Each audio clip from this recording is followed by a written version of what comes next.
You see this, Alex? This faucet looks like it was dragged out of a shipwreck. It's got that green crust, the kind that makes you wonder if the water coming out of it was actually just liquid copper. It definitely looks like it belongs in an underwater museum or a tetanus shot commercial. So is this the before for today's deep dive? This is the ghost of Christmas past. I pulled this out of a guest bath yesterday, and the thing is, people look at a beautiful new fixture in a box and think, I'll just swap it out. 10 minutes, easy peasy. But plumbing has a way of turning a 10-minute job into a 3-trip to the hardware store odyssey. Well, that's why we're here. Today on the Tiger Den, we're talking bathroom fixtures, faucets, shower heads, sinks, doing it like the pros do, and more importantly, avoiding the why is my floor a swimming pool stage of DIY. Most folks start by looking at the shiny new stuff. But the secret to not losing your sanity is what you do before you ever touch the new box. You've got to gather your team of rivals. Your team of rivals? You mean tools, right? Not a cabinet of 19th century politicians? Exactly. You need the basics, an adjustable wrench, that's your bread and butter, and a basin wrench. Now, if you haven't seen a basin wrench, it looks like a robotic claw from a low-budget sci-fi movie. It's designed specifically to reach up into that dark, cramped cavern behind the sink where human hands weren't meant to go. I've seen you use that. It looks like you're trying to perform surgery on a cupboard. What else is on the list? Screwdrivers, obviously, a bucket, and don't use a small one because water's deceptive. It always looks like a cupful until it's all over your vanity. Some cleaning cloths, silicone sealant, and the holy grail, plumber's tape. If you don't have a roll of that white Teflon tape, just put the tools away and go get some. Okay, so we've got the toolkit.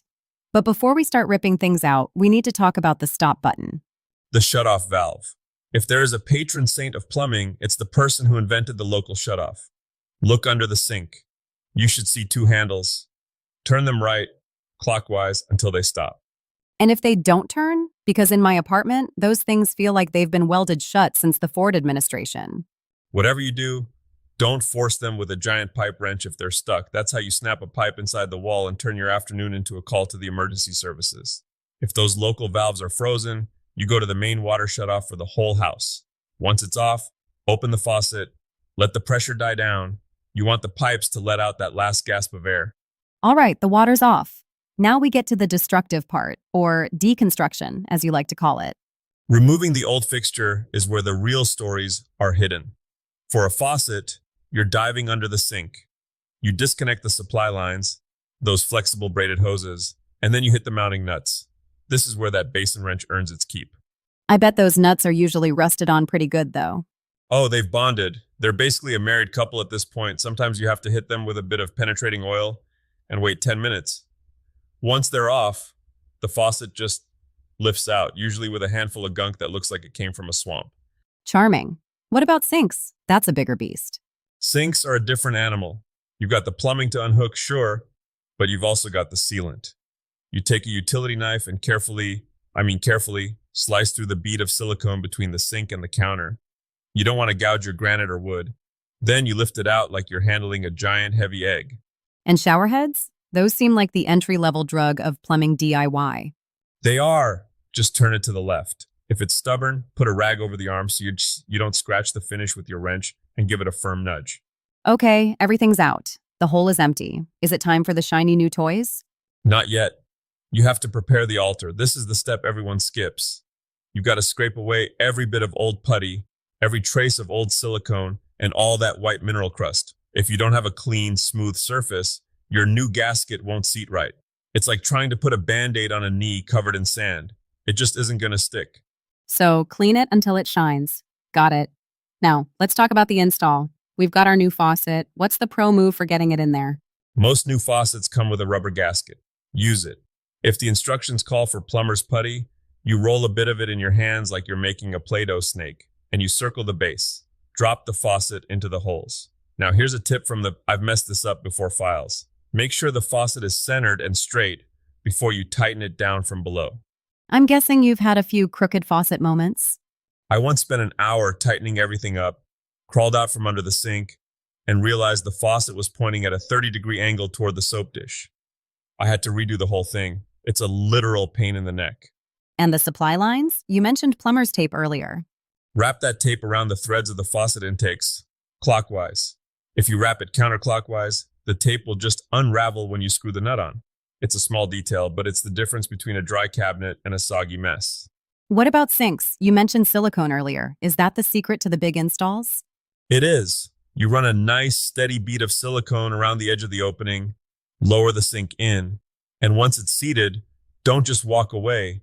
Connect your drain pipes and water lines, and then the moment of truth. The leak test. The leak test.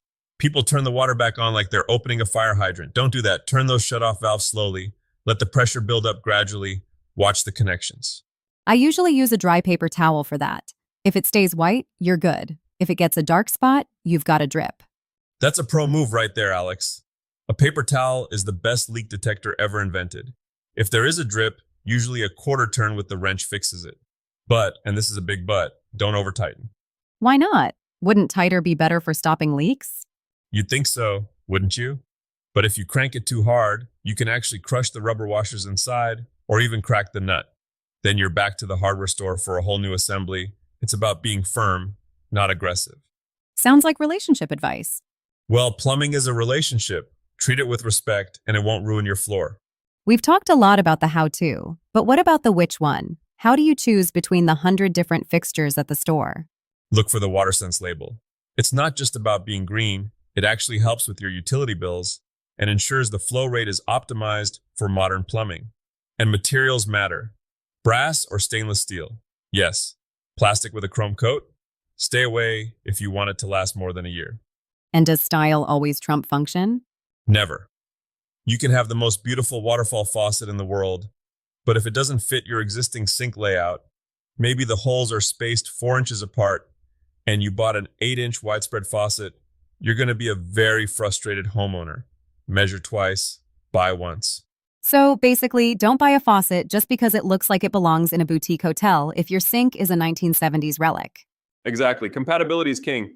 You know, we've made this sound pretty doable, but I noticed even you mentioned that sometimes a pro is the way to go. When is it time to put down the wrench and call someone like the guys at White Oak Plumbing or Johnson Brothers? When the pipes look like a bowl of spaghetti behind the wall, or if you're moving lines around, like shifting a sink or a shower, if you're dealing with high-tech touchless systems or complicated thermostatic shower valves, there's no shame in calling a licensed plumber. They've got the tools we don't, and frankly, they've already made all the mistakes we're trying to avoid. Plus, a warranty on the work is a pretty nice pillow to sleep on. It really is. Sometimes peace of mind is the most valuable tool in the shop. All right, I think I'm ready to tackle my leaky shower head. No more underwater museum for me. Just remember the tape, Alex, clockwise. Clockwise, I'll chant it like a mantra. The big takeaway today is this. Plumbing isn't magic, it's just physics and patience. Take the time to clean the surface, respect the shutoff valve, and don't be afraid of the robotic claw base and wrench. Your house will thank you for it by staying dry. Thanks for the tour through the pipes, Tiger. Anytime. Now let's go see if we can find a home for this crusty brass antique. I think it might make a good paperweight.